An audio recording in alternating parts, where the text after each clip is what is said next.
Bonjour à tous, bienvenue. Nous sommes le vendredi 9 janvier. Voici les titres de ce journal. C'est terminé. 2 assauts ont été donnés simultanément en fin d'après-midi. Plusieurs ravisseurs et plusieurs otages sont décédés. Autant d'actualités difficiles à vivre depuis 48 heures pour la population. Nous verrons donc comment il faut en parler aux jeunes et nous nous rendrons également au lycée Notre-Dame à Challans où là-bas, les adolescents ont besoin de s'exprimer. L'actualité de ce vendredi 9 janvier, c'est aussi les fraudes sociales en augmentation. L'assurance maladie en est la première victime. Certains professionnels déclarent en effet plus d'activité que la réalité. Face à ces fausses déclarations, la CPAM est dotée d'une cellule de lutte contre la fraude. Enfin, rencontre très agréable à la fin de ce journal. Aurélien Georgino participera à Mister France dans quelques jours. Il fait partie des 10 finalistes.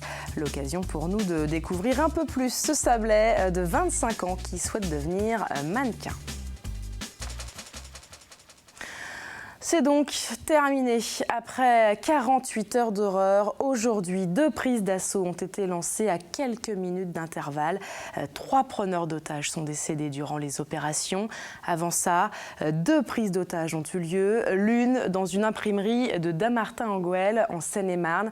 Les 2 frères Kouachi s'étaient réfugiés avec un otage après la tuerie de Charlie Hebdo mercredi. Les 2 assassins sont morts et l'otage est sain et sauf. Dans le même temps, une prise d'otage a eu lieu porte de Vincennes à Paris dans une supérette cachère. L'un des 2 preneurs d'otages est également mort. Il s'agissait du tireur qui avait ouvert le feu à Montrouge et plusieurs otages sont également décédés. Alors face à tous ces drames, le plan Vigipirate alerte attentat a été maintenu aujourd'hui. Les préfets ont été réunis ce vendredi matin au ministère de l'Intérieur. Tous ont reçu le même message. Les populations doivent rester vigilantes quant à une personne ou à un objet suspect, mais il faut éviter toute psychose. On écoute le préfet de Vendée, revenu tout juste de Paris. Les événements dont nous parlons se sont passés en région parisienne ou dans la proximité immédiate de la région parisienne. Ils viennent de s'achever ce soir dans les conditions que l'on sait. Et pour autant, c'est l'ensemble de la France qui a connu et qui connaît encore une épreuve particulièrement douloureuse. Et la Vendée ne peut pas se sentir éloignée de ce qui s'est passé par la pensée, mais aussi par la préoccupation que nous avons, comme dans tous les autres départements français, d'assurer la protection des citoyens de ce territoire. Et donc c'est la même vigilance que nous avons, la même mobilisation des forces de l'ordre, pour assurer évidemment cette sécurité sans porter atteinte à la vie sociale et à l'expression des initiatives très nombreuses qui se mettent en place pour manifester cet attachement aux valeurs républicaines. Mais face à toutes ces horreurs, toutes ces images, comment gérer cette actualité auprès des plus jeunes? Comment les protéger d'une réalité devenue insoutenable depuis 48 heures? Faut-il éteindre tous les écrans? Le pédiatre Michel Juchereau nous répond. Non, ce n'est pas la solution. Éteindre la télé viendrait à dire « je ne veux pas que tu vois des choses horribles ». Laisser l'allumer la télé, c'est comme ça qu'on devrait faire avec la télé, hein, quelle que soit l'émission, c'est-à-dire être là quand ils voient. Et à partir du moment où on sait ce qu'ils ont vu et ce qu'ils ont compris, donner nos explications à nous, des explications adultes qui valent ce qu'elles valent, mais c'est en principe des explications qui cherchent à calmer le jeu. Les empêcher d'avoir des troubles du sommeil, les empêcher de tenir des propos qui n'ont pas de lieu d'être.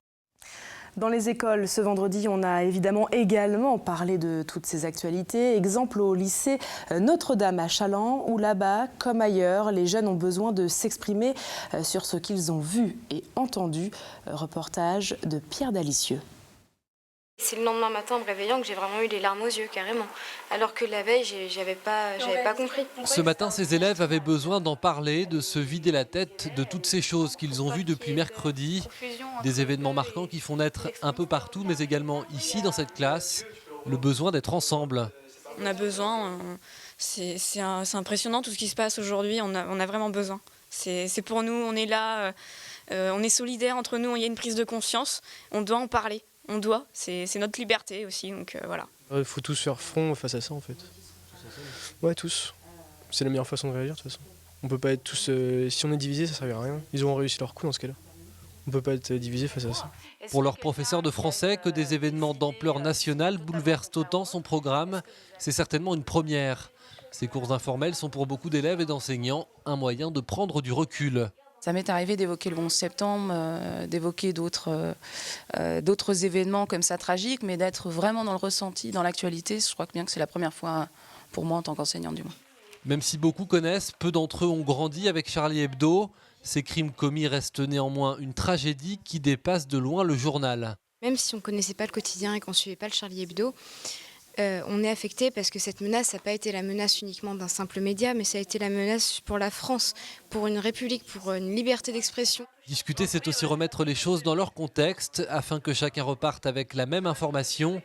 Libre à eux ensuite d'en faire ce qu'ils veulent. Ils peuvent avoir aussi énormément d'informations. On parlait des réseaux sociaux tout à l'heure. C'est important aussi de faire le tri et de se dégager un petit peu de cette multitude d'informations qui peut un peu brouiller les pistes et faciliter les amalgames. Ces élèves ont réalisé des œuvres en hommage aux victimes de cet attentat pour que personne n'oublie ici ce jour du 7 janvier. Le Front National participera-t-il à la marche républicaine dimanche? Le FN n'a pas été officiellement invité à ce rassemblement organisé par la gauche. Un rassemblement qui réunira la plupart des partis politiques pour rendre hommage à toutes les victimes de ces dernières 48 heures. Nous vous avons donné la parole à ce sujet. Si tout le monde doit participer, pourquoi pas les gens du Front National, si c'est un mouvement vraiment unitaire de toute la nation? S'il est sincère, oui, mais si c'est dans un but électoral, non. Est-ce que le Front National est toujours sincère dans ses commentaires? Moi, j'ai des doutes. S'ils sont là en tant qu'hommes et pas en tant que parti politique, pourquoi pas? Après, il ne faut pas que ça dérape. Ils sont citoyens comme les autres, mais seulement, il ne faudrait pas qu'ils polémiquent comme ils font. Et il doit être présent. Parce qu'il représente quand même des milliers et des milliers de Français qui votent Front National. Donc je pense qu'il doit être présent. Moi je suis absolument contre le fait qu'ils y soient. Ça risque de déborder et c'est pas le moment, quoi. On n'a pas besoin de ça en ce moment. Le parti de l'UMP, quant à lui, se trouvera bien dans les rangs de la marche républicaine. Ses représentants, comme ceux des autres partis politiques, ont d'ailleurs été reçus hier à l'Élysée. Parmi eux, Bruno Retailleau. Rappelons que le président du Conseil général de la Vendée est le nouveau président du groupe UMP au Sénat. La marche républicaine se déroulera donc à Paris, mais également en province, en Vendée. Plusieurs rendez-vous sont déjà organisés. Vous découvrez d'ailleurs une première liste à La Roche-sur-Yon. C'est le club de la presse qui invite au rassemblement dimanche à partir de 14h. Le défilé, quant à lui, débutera à 15h. À l'Île-Dieu, il aura lieu également dimanche à midi devant la mairie. À Esnay, un rassemblement silencieux est également proposé samedi à 10h30. Et bien d'autres rendez-vous encore se préparent sur tout le département. L'actualité de ce vendredi, c'est également la lutte contre les fraudes sociales. Exemple avec certains professionnels de santé qui déclarent plus d'activité que la réalité. À la Caisse primaire d'assurance maladie, une cellule de lutte contre la fraude est donc en action pour déceler ces fraudeurs. Reportage d'Anthony Jamin. Cette année encore, la vigilance sera de mise à l'assurance maladie. Le bilan annuel de la délégation nationale de la lutte contre la fraude a révélé de nombreux débordements pour 2014, et ce malgré des échanges partenariaux forts entre les différentes caisses. On n'a pas non plus des fraudes majeures en bande organisée, comme on peut le voir parfois dans la presse, mais il y a effectivement des situations de fausses déclarations ou de surcotation ou d'actes fictifs sur lesquels on ne peut pas baisser les yeux, et c'est important pour nous d'agir effectivement au fur et à mesure des dossiers. C'est en analysant l'activité des professionnels de santé grâce à certains marqueurs que sont détectées les fraudes. Par exemple, le nombre d'actes par patient et par an pour une catégorie professionnelle de santé. Chaque petite croix représente un professionnel de santé.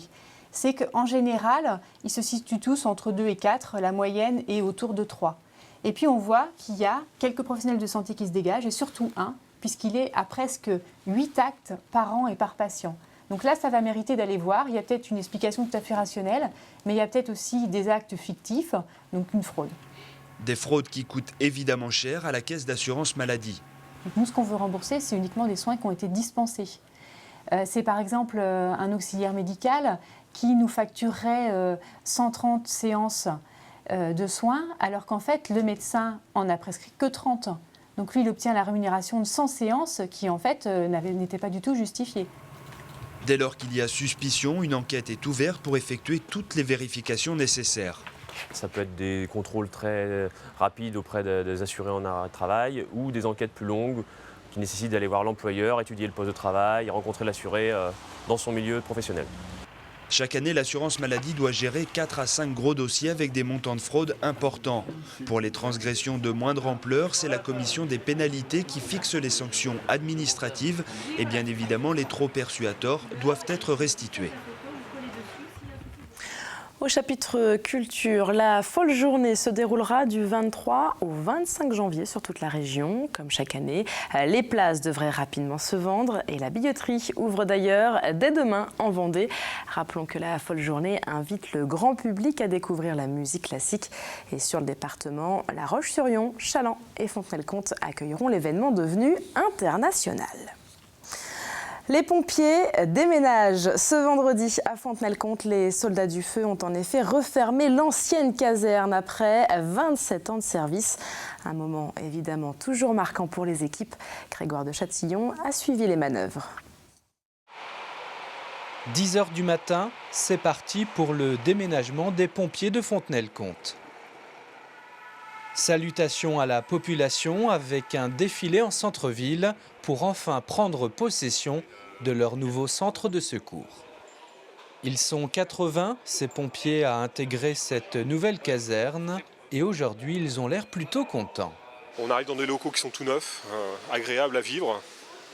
Donc je pense que, c'est même sûr, c'est une bonne chose pour nous, quoi. Bon, depuis le temps qu'on l'attendait, au moins ça fait plaisir. Voilà.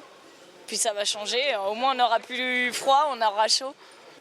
Accompagnés de pompiers à la retraite, on découvre une surface mieux répartie dans des locaux mieux chauffés, plus lumineux et aussi plus fonctionnels. On a privilégié la marche en avant pour le centre de secours, c'est-à-dire que quand on part en intervention, on n'a pas besoin de faire demi-tour, d'où qu'on soit dans la caserne, on n'a pas besoin de faire demi-tour pour partir en intervention. Déménager, cela demande aussi aux pompiers qu'il n'y ait aucune coupure de transmission entre les deux sites. Ça demande d'être assez pointu puisqu'on a tous les réseaux informatiques, tous les réseaux radio à basculer, donc il ne faut pas se tromper sur toutes les connexions. On a vraiment des spécialistes pour faire ce genre de choses. Pour le colonel Montalétan, à la retraite dans 1 mois et demi, être ici aujourd'hui a une saveur toute particulière. Je n'oublie pas que j'ai été chef de centre des pompiers de Fontenay-le-Comte il y a bientôt 32 ans et que j'avais préparé le précédent déménagement. Donc pour moi, c'est un peu une boucle qui se boucle et voilà, donc un grand moment d'émotion. Vraiment un grand merci. Pour marquer le coup, un moment convivial s'impose avec au programme un buffet avec ses galettes des rois. Sauf que dans n'importe quelle situation, les pompiers se doivent d'être toujours opérationnels. C'est officiel, le Poiré-sur-Vie jouera les 16e de finale de la Coupe de France mercredi 21 janvier à 20 h sur le terrain même de son adversaire, Bressuire. La rencontre devait peut-être avoir lieu à Niort, mais la commune de l'équipe de CFA2 a obtenu une autorisation exceptionnelle pour recevoir plusieurs centaines de spectateurs. Rappelons que 2 divisions séparent les 2 équipes, le Poiré-sur-Vie étant en national. Sur le papier, les Vendéens devraient donc s'imposer face à leurs voisins des Deux-Sèvres. En revanche, à Fontenay-le-Comte, la pluie de ces derniers jours annule tous les matchs des championnats. Un arrêté municipal vient d'être pris. Les rencontres de foot et de rugby sont donc reportées à l'image du match de foot en CFA qui devait avoir lieu entre Fontenay-le-Comte et Plabennec. Direction le Dakar à présent. La course se poursuit pour nos 2 équipes vendéennes dans la catégorie auto. Aujourd'hui, ils ont parcouru plus de 600 km. Et hier, au classement général, Ronan Chabot et Gilles Pillot se trouvaient à la 12e place. Éric Bernard et Alexandre Vigneault continuaient leur remontée en se classant 27e. Malgré une crevaison en début d'étape.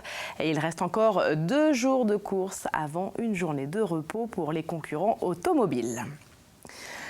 La rédaction de TV Vendée vous propose de finir ce journal en charmante compagnie avec Aurélien Giorgino. À 25 ans, ce jeune homme fait partie des finalistes de l'élection Mister France. Il espère ainsi faire décoller sa carrière de mannequin. Aurélia Horner a eu le plaisir de rencontrer ce jeune originaire des Sables-d'Olonne. Suite à un voyage aux États-Unis, ce Vendéen de 25 ans décide de réaliser son rêve, devenir mannequin. Je suis parti à San Francisco pendant 3 semaines et je me suis vraiment... j'avais pas beaucoup bougé jusqu'à présent, j'avais pas voyagé, c'était la première fois que je prenais l'avion, c'était la première fois que j'allais dans un autre pays. Donc j'ai découvert une nouvelle culture et c'est vrai que la culture américaine, elle m'a montré que le Yes Weekend, le tout est possible, c'était à portée de main et qu'il suffisait juste de s'en donner les moyens. Et les moyens, il se les donne. C'est pourquoi quand on lui propose de participer au concours de Mister France, c'est tout naturellement qu'il accepte. Je porte une candidature qui est vraiment axée sur un projet dans le monde du mannequinat. Donc je suis porteur de projet, j'ai un contenu et je pense que le concours peut être un véritable tremplin pour ce projet. À 18 ans, au Conservatoire de La Roche-sur-Yon en art dramatique, Aurélien était déjà très attiré par le milieu artistique. Aujourd'hui, devenir mannequin, c'est comme un retour à ses premières amours. Ce qui m'intéresse beaucoup, c'est vraiment la mise en scène. C'est que le photographe, il a une personnalité, il a une création et donc moi en tant que modèle, je rentre dans son univers entre guillemets. Et quand je rentre dans cet univers, ça me permet vraiment d'exprimer une émotion. C'est du jeu, hein, c'est de la comédie et il faut travailler là-dessus et c'est ça qui est intéressant. Aurélien défendra donc les couleurs de la Vendée le 13 janvier prochain au Théâtre La Bruyère à Paris. Mais en attendant, vous pouvez toujours soutenir sa candidature sur Internet. Et effectivement, vous pouvez voter pour notre Vendéen sur le site mister-france.com. Et avant de refermer ce journal, on jette un œil du côté du ciel et ce week-end devrait être changeant. Samedi, nuages et pluie sont au programme. Seules les températures seront douces et dimanche, la journée débutera avec le gris, mais au fil des heures, le temps devrait être plus clément. Et pour en savoir plus, vous avez rendez-vous avec Armelle Pavageau pour un point complet sur la météo de ces 2 prochains jours. C'est la fin de ce journal. Merci à vous de nous avoir suivis. On se retrouve évidemment lundi. Avant ça, bon week-end à tous.